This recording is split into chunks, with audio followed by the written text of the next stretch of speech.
আসসালামু আলাইকুম। আমি মোহাম্মদ আরিফুল ইসলাম, প্রভাষক অর্থনীতি। আজ আমি তোমাদের একাদশ শ্রেণীর 2024 সালে যারা পরীক্ষার্থী আছো তাদের অত্যন্ত গুরুত্বপূর্ণ একটি প্রশ্ন সম্পর্কে আলোচনা করব।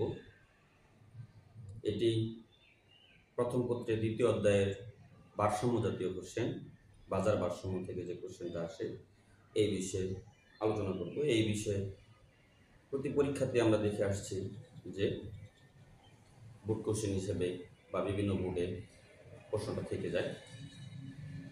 তাই আমি তোমাদেরকে অনুরোধ করব আমার এই ক্লাসের সাথে থেকে তোমরা ক্লাসটি উপভোগ করে কিছু হলেও উপকৃত হবে। তাই দেরি না করে আমরা ক্লাসে চলে যাই। প্রথমে দেখো, তোমাদের সুবিধার্থে আমি বোর্ডে লিখে রেখেছি একটি চাহিদা সমীকরণ, একটি যোগান সমীকরণ। প্রথম প্রশ্ন লিখে রেখেছে ভারসাম্য দাম ও পরিমাণ নির্ণয় করো। দ্বিতীয় প্রশ্ন লিখে রেখেছি ভারসাম্য দাম 1 টাকা হলে বাজার পরিস্থিতি ব্যাখ্যা করো। 3 নম্বর কোশ্চেন লিখে রেখেছি ভারসাম্য দাম 3 টাকা হলে বাজার পরিস্থিতি ব্যাখ্যা করো। প্রথম কোশ্চেনে আমি 1 নম্বর লেকচারে তোমাদের ভারসাম্য দাম পরিমাণ কিভাবে নির্ণয় করতে হয় এই বিষয়ে কথা বলবো।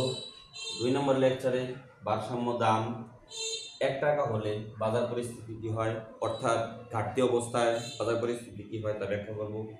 3 নম্বর কোশ্চেনে ভারসাম্য দাম 3 টাকা হলে বাজার পরিস্থিতি কী হয়, অর্থাৎ উদ্বৃত্ত ব্যাখ্যা করব। বাজার ভারসাম্যের যে উদ্বৃত্ত বিষয়টা সেটা ব্যাখ্যা করব। তাই দেরি না করে প্রশ্নে চলে যাই। 1 নম্বর লেকচারে দেওয়া আছে ভারসাম্য দাম ও পরিমাণ নির্ণয় করা। আমরা জানি প্রথমে লিখবো আমরা দেওয়া আছে 1 নম্বর কোশ্চেন দেওয়া আছে। উদ্দীপকে যে কোশ্চেনটা দেওয়া আছে চাহিদা সমীকরণ, অর্থাৎ কিউডি হচ্ছে ডিমান্ড, অর্থাৎ 50 মাইনাস 10p। যোগান দেওয়া আছে QS ইকুয়াল 10 প্লাস 10p। এই দুইটা সমীকরণ দেওয়া আছে। আমরা জানি ভারসাম্য অবস্থায় চাহিদা এবং যোগানের পরিমাণ সমান, অর্থাৎ ভারসাম্য নির্ধারিত হয় চাহিদা ও যোগানের সমতার প্রেক্ষিতে। তাই পরে বলতে পারি আমরা জানি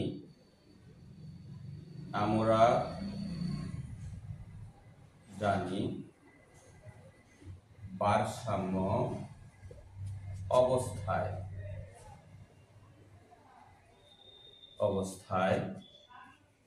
চাহিদা ইকুয়াল যোগান, অর্থাৎ কিউডি ইকুয়াল কিউএস। তারপরে দেখো আমরা মান বসাই। চাহিদা কিউডি এর মান কত দেওয়া আছে 50 মাইনাস 10p সমান যোগান কত দেওয়া আছে 10 প্লাস 10p।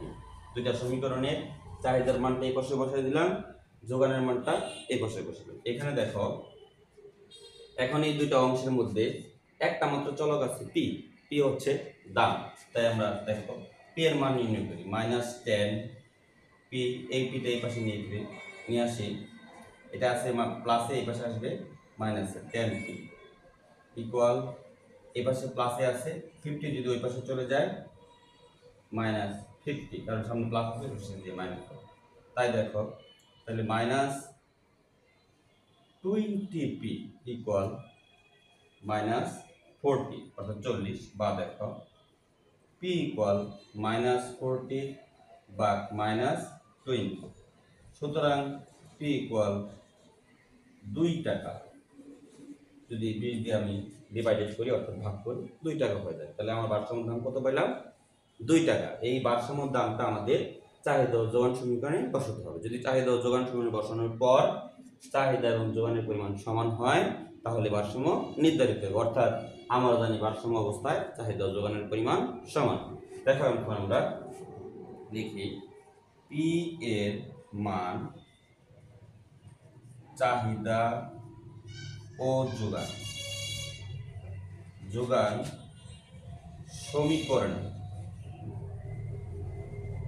সমীকরণে বসাই।